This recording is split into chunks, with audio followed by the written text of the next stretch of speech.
Families have lost loved ones, homes have been destroyed and hundreds injured after the Chambri quakes on Monday.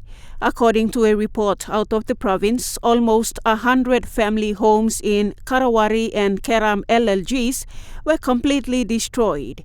The earthquake caused extensive damage to villages along Engoram, Wosera Gawi and Nambunti Drekike. In an exclusive phone interview today with a local from Engoram, the people are still witnessing aftershocks in the area and are living in fear. This has prevented them from going fishing and gardening for food. Now yet mi plastalo place and all one and ya only click on guria still o'clock come up it and ground o'clock shake and so aftershock.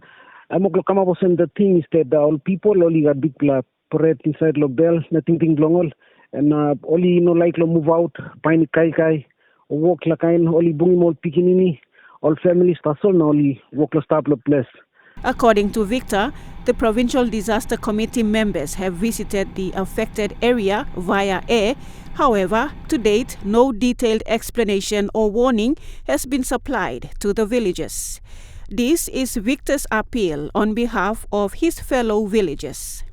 Okay, appeal me place is me look too long side long especially all experts they need to come down, go straight like slab where wara oklo boil and go looking all assassin all toxal around long communities but like see that's the main appeal me got lang. EMTV News understands the Provincial Disaster Office is working on putting a team on the ground to conduct rapid assessments in Engoram, Chambri and Ambunti areas. Meantime, several attempts to talk to the Provincial Disaster Coordinator were unsuccessful today.